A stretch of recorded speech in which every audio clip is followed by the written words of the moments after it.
Daniel here to bring you your second fantasy news of the week because hot damn do these stories keep on flooding in. But before we jump into the news, I quickly want to go ahead and say I officially have an Amazon affiliate link. If you would like to purchase any of the books that I have reviewed on this channel, link in the description down below to go to my personal Amazon page I have set up for you all, where you can purchase the books and support the channel at the same time. There are also links in there to sign up for Amazon services such as their music, their streaming, their Audible, and if you sign up through those links, I once again get a cut and you're supporting the channel. So if you would like to support fantasy news and the Daniel Green channel as a whole, please go right ahead, click the link down below, and if you don't see a book in there that you'd like to purchase through my affiliate link, just leave a comment letting me know and I will add it to the list. But let's go ahead and jump into the news. Daisy Ridley has confirmed whether or not Rey will be in the next Star Wars trilogy. The answer is not surprisingly no, because it already has been announced that it will be a significant time difference between trilogies,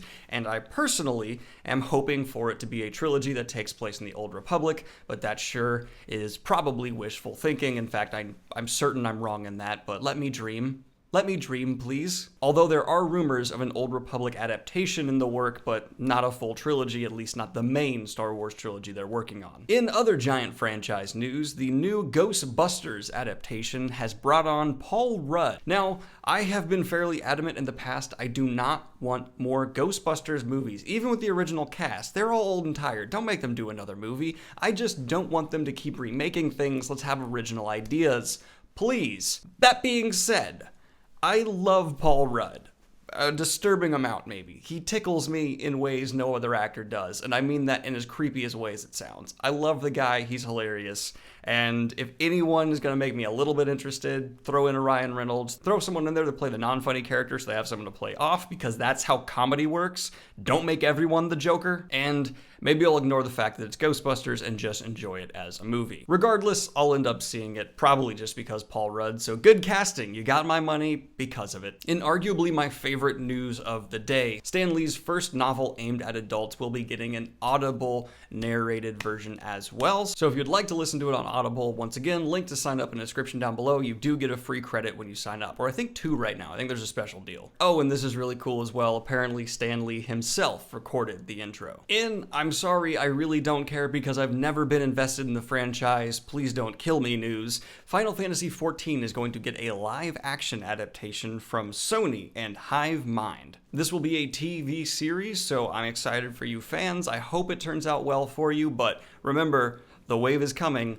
This might get lost as well. And speaking of unfortunate getting canceled news, the Mouse Guard adaptation that was announced a while back has officially been canceled, and this brings in a new era of the fantasy adaptations. The wave was made, but a lot of ripples will be lost, and this is the first entry that I'm aware of being canceled that was already entering production. Hopefully this series will get the adaptation it deserves in the future. Walk out the door, you see someone that you know and they ask you how you are, and you just have to say that you're fine when you're not really fine, but you just can't get into it because they would never understand. And in locally here awesome YouTuber news, Shed Tree University, a fantasy YouTuber slash medieval awesome funny guy, all kinds of great content, go subscribe if you haven't already, announced the release date and cover of his upcoming novel, Chronicles of Everfall, Shadow of the Conqueror. I'm very excited for him. I'll definitely be picking up the book and reviewing it here on the channel, or Daniel Green will be, not me, Daniel, or different people. What? In casting rumors, Selma Hayek maybe joining Marvel's Eternals adaptation coming down the road. But this does seem to be a fairly likely to happen rumor, though they haven't specified which character she will be playing. Cool, Selma Hayek. And in Quickie Wheel of Time news, Rafe Judkins, the showrunner, has confirmed that his WoT Wednesdays on Twitter will only be once a month from here on out, and the filming locations for the upcoming Wheel of Time adaptation have been expanded to include the Czech Republic, Slovenia, and Croatia. These locations all seriously do echo the architecture talked about in this series, with its influence from multiple parts of Europe, a diverse landscape, very good choices. I'm excited to see it. Won't be the stereotypical Ireland setting that we're getting with so many fantasy adaptations coming down the road. Leaks from the upcoming Black Widow movie that is currently in production have shown a new costumed character. Although the character is unknown, I will not be including them here because someone might consider it spoilers and I don't want to ruin your enjoyment. of the new Black Widow movie. And just a quick reminder, this Black Widow movie, which should have been R, will only be PG-13, even though it should have been R. Brief Daniel Green intrusion. I'm gonna go ahead and speculate that the only reason that the Black Widow movie is not R isn't because of some, oh, we want the MCU to remain wholesome. It's because Disney knows that R-rated movies make significantly less money than PG-13 or PG. So they are not going to allow any MCU movie to be R, more or less just because they need those dollar bills, and I'm sure they're going to put out other excuses. They don't think it's necessary. They don't think it fits the character. May I please remind you, this is a story about an assassin who's trained and doing horrific, awful things. If you've read any of the Black Widow origin comics, you would know this should absolutely be R. If someone disagrees with me in the comments down below, no hostility. I would actually like to know what your reasoning is. Although if your opinion is that just the MCU has every right to make their movies PG-13 because they want to be accessible to a wider audience, that's fine. I'm just saying for the character and the origin of the character we are getting, Black Widow, to me, that should be R. In Quickie Gaming news, it looks like the Myst game is being adapted into a film and TV universe. I don't know anything about this, but cool. I'm excited for you fans of the gaming series, something Myst. I've never even heard of this game. And Chris Rock's upcoming Saw movie will begin production next week. What? Chris Rock has a Saw? All right, Chris Rock's Saw movie will begin production next week. Chris Rock, what are you doing? Okay. I really just went and checked IMDb and one other source just to make sure it is the actual Chris Rock. But yes, it's this man. He's doing a Saw movie. Okay.